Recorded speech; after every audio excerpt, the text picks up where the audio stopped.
Kent Spitfires slipped to their second defeat from 6 NatWest T20 Blast matches as they went down by 6 wickets with just 1 ball to spare in a rain-reduced thriller in Canterbury, where James Vince hit the best score of his T20 career for Hampshire.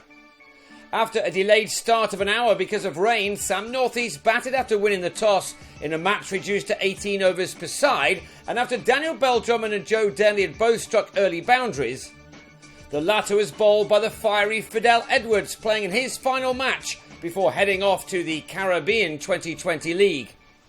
Northeast was in early and once again the country's second leading run scorer in this format, after the extraordinary Michael Klinger was soon looking in sumptuous form once again with more early boundaries.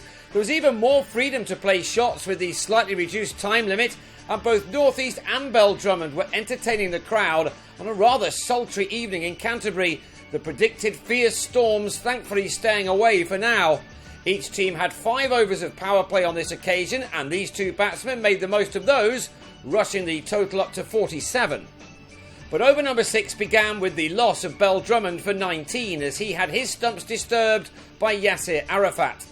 Fabian Cowdrey came in to join his captain, and these 2 took the score up to 74 in the 9th over, only for Cowdrey to then be bowled by a flatter delivery from Danny Briggs for 13. The Spitfires had to wait until the 11th over to record their first of 3 sixes, Northeast striking it before getting to a 4th 50 from just 7 innings in this tournament, one of course which was made into a ton, this one coming off 29 balls. Alas for Kent, he was out in the next over for 54, hitting Edwards to Chris Wood at long on. For once the batsman didn't fully time his shot over the top. With 5 overs remaining, the Spitfires had got to 120 for 4, and then Darren Stevens went big off Briggs at one end, before doing the same to Arafat at the other. Stevens looking to find some form with the bat just when his side needed him. But the bowler exacted his revenge in the same over, Jimmy Adams with the catch at long off as Stevens departed for 25. It was now left to Alex Blake, who of course turned the reverse fixture at the Aegeus Bowl around just a couple of weeks ago. He belted Arafat over the rope at the start of the penultimate over, and 2 balls later he repeated the dose with a monstrous hit as 20 runs were smashed off only 4 deliveries by the left-hander, one who Hampshire must have been sick of bowling to. It was an excellent finish from Kent, Adam Ball also hitting Edwards into the distance to just the 5th delivery he faced. Blake was to end on an exceptional unbeaten 49, which used up only 25 deliveries, and Kent would have been very pleased with their batting efforts as they ended on 183 for 5 from their 18 overs. Hampshire were going to have to go some to chase that down, and they were soon in trouble when Michael Carberry gave debutant Ryan Davis some early work to do behind the stumps off Matt Coles. 5 runs came off the first over for the loss of that wicket, but on a very good pitch for the batsman, Vince soon cleared the rope off Mitch Claydon. Coles' second over also proved to be a rather expensive one. It went for 16 runs as Adams also went the distance before he was out to his 8th ball for 16. Davis involved again with a good low catch as the visitors reached a rather frenetic 31 for 2 from the first 3 overs of their reply. The Spitfires appeared to be well on top as Hampshire made 46 for 2 after 5, but Vince, who struggled for form for much of this season, started to look in very good touch, even though he lost O.A. Shah at the other end for 18 as Stevens won an LBW decision.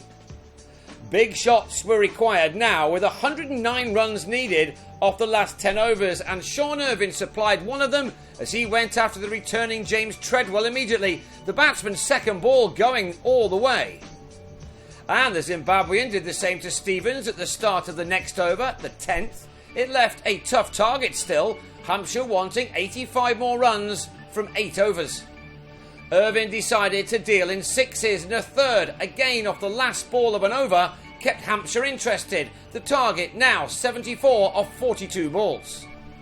Vince was still there. For a while he let his partner take over, but having got to a 50 off 36 balls, he now added his third maximum. Treadwell, with little cricket of late, proving to be expensive as his 4 overs cost 45 runs. Kent, though, were favourites once again when Irvine, who'd blasted a game-changing 37 off 15 balls, hit his 16th to Bell-Drummond at long off to give Ball a wicket.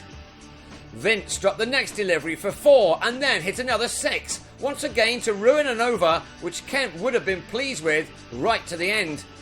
With Vince and Adam Wheater striking a 4 each in the next 2 overs, the runs required were brought down to 17 off the last 2, and Hampshire then emerged as favourites probably for the first time as Vince cleared the rope for a 5th time to move into the 90s with just 1 over to go.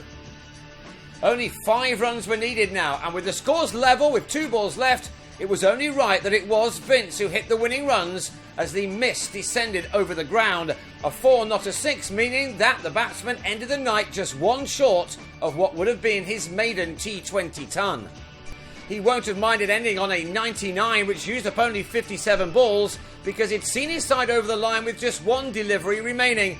Hampshire ending on a thrilling 187 for 4 to take the game by 6 wickets, a result which has them up to 3rd in the South Group, 2 points behind Kent and with a game in hand. The Spitfires are now 2nd, ahead of their next match at home to new leaders Essex next Thursday. Hampshire play again at Lord's on the same night. A few will fear them after this chase.